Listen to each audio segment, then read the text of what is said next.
안녕하세요. 경매 초보 탈출 프로젝트. 오늘은 그 네 번째 시간입니다. 지난 시간에는 배당 연습까지 해봤는데요. 오늘은 경매 물건을 보다 보면 가장 자주 마주치면서도 우리를 가장 긴장하게 만드는 단어, 바로 유치권에 대해 알아보겠습니다. 공사대금 미납으로 유치권 행사 중이라는 무시무시한 현수막, 한 번쯤 보셨죠? 자, 이게 대체 뭔지, 우리가 왜 조심해야 하는지 하나씩 쉽게 풀어볼까요? 먼저 유치권이 뭔지 개념부터 잡아볼게요. 쉽게 말해 돈 받을 때까지 이 물건 못 돌려줘 라고 버틸 수 있는 권리입니다. 우리가 카센터에 수리를 맡겼는데 수리비를 안 내면 사장님이 차키 안 주시죠? 그게 바로 유치권입니다. 건축 현장도 마찬가지예요. 공사업자가 공사를 다 했는데 건축주가 돈을 안 주면 대금을 받을 때까지 그 건물을 딱 점유하고 안 비켜줄 권리가 생기는 거죠. 민법 제320조에서는 이걸 물건에 관해 생긴 채권을 변제받을 때까지 유치하는 법정담보물건이라고 부릅니다. 그럼 유치권이 왜 경매에서 무섭다고 할까요? 첫째, 등기부에 안 나옵니다. 등기부만 봐서는 알 수가 없으니 모르고 입찰했다가 낭패를 볼 수 있죠. 둘째, 낙찰자가 갚아야 할 수도 있습니다. 경매 대금에서 배당받고 사라지는 권리가 아니라 유치권자가 돈을 받을 때까지 버티면 결국 낙찰자가 해결해야 하는 경우가 많아요. 셋째, 법원은 유치권 신고가 들어오면 진짜인지 가짜인지 판단해주지 않습니다. 그냥 성립 여부 불분명이라고만 적어두고 경매를 진행하죠. 그래서 우리가 직접 발로 뛰는 임장을 통해 꼼꼼히 살펴야 합니다. 실제 사례를 한번 볼까요? 법원이 작성한 매각물 건명세서를 보면 이렇게 적혀 있습니다.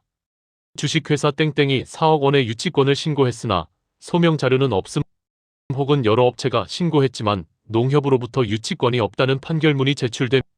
이런 식이죠. 여기서 유치권 부존재 확인 판결이라는 말이 나오는데 이건 유치권이 가짜니까 인정하지 말라는 판결입니다. 자세한 내용은 나중에 심화 강좌에서 다루겠지만 오늘은 유치권 정보는 매각물 건명세서에서 이렇게 확인하는구나 정도만 알고 넘어가는 것으로 하겠습니다. 자, 그럼 유치권이 성립하려면 어떤 조건이 필요할까요? 가장 중요한 게 바로 점유입니다. 점유는 유치권의 시작이자 끝이에요. 점유를 뺏기거나 제 발로 나가면 유치권은 그 즉시 사라집니다. 여기서 점유란 단순히 거기 있는 것뿐만 아니라 남들이 못 들어오게 딱 막고 있어야 해요. 그래서 현수막을 걸거나 자물쇠를 채우거나 용역을 써서 지키는 행위들이 필요한 거죠. 점유의 형태는 다양합니다. 직접 가서 점유하는 것만 점유가 아니에요.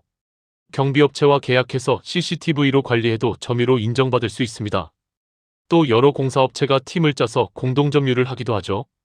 다만 설계나 토목공사 같은 경우는 나중에 건물과의 결련성 즉 연관성 문제로 인정받기 까다로운 부분이 있는데 이 부분도 추후 강좌에서 깊게 다뤄볼게요. 점유 시점과 관련해서 말씀드리겠습니다. 이게 정말 중요합니다. 점유는 반드시 경매 개시 결정 등기 전에 시작되어야 합니다. 경매 넘어간다는 소식을 듣고 뒤늦게 들어가서 현수막 거는 건 인정 안 됩니다. 그래서 우리는 현황조사서나 감정평가서를 보고 경매 시작 당시에 이 사람들이 진짜 점유를 하고 있었는지를 꼭 확인해야 합니다. 지금 화면에 보이시는 건물 중 일부 호실을 제가 실제 낙찰받고 매도까지 완료한 물건인데요. 처음 입찰 준비를 할 때 등기부를 보니 경매 개시 결정이 2016년 10월 17일이었어요. 법원 현황조사서와 감정평가서를 대조해보니 점유 시점 즉 경매 개시 결정 전부터 점유를 하고 있었다는 것을 알 수 있었습니다. 이로써 일단 점유 요건은 갖춘 상태였죠. 사실 다른 요건들도 겉보기엔 완벽해 보였지만 저는 그 사이에서 작은 틈을 발견했고 그걸 공략 포인트로 삼아 입찰에 들어갔습니다. 물론 그 틈을 사용하지는 않았고 다른 방법으로 유치권을 해결은 했고요.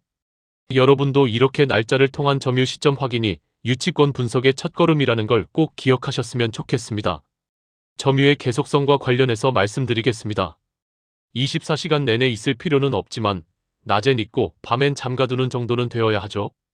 그런데 자물쇠만 채워놓고 몇 달 동안 한 번도 안 가본다? 이건 점유로 인정받기 힘듭니다. 즉, 실질적인 관리가 되고 있어야 한다는 뜻입니다. 유치권의 두 번째 성립 요건은 결련성입니다. 말이 어렵죠? 쉽게 말해 그 물건 때문에 생긴 빚인가를 보는 거예요.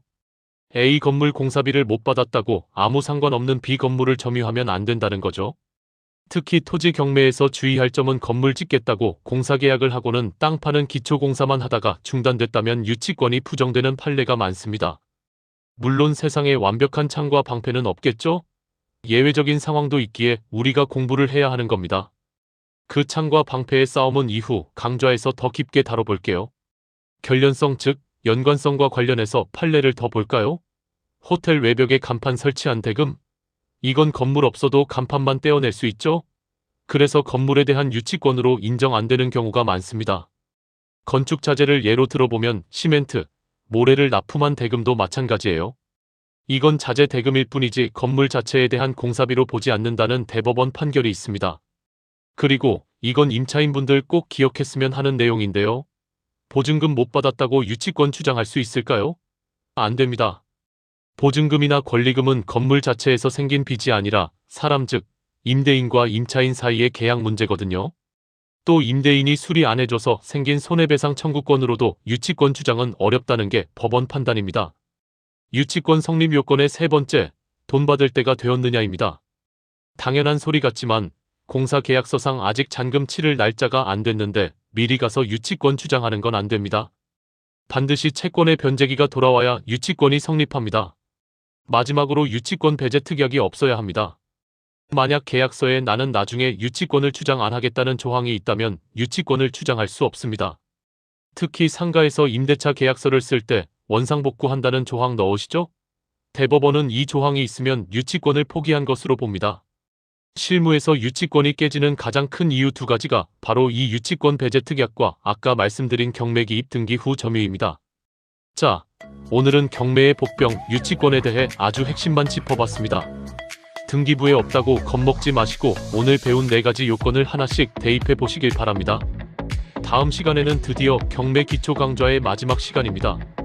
5강 법정지상권을 끝으로 기초 과정을 마무리할 예정이니 끝까지 함께 해주세요. 오늘 고생 많으셨습니다. 감사합니다.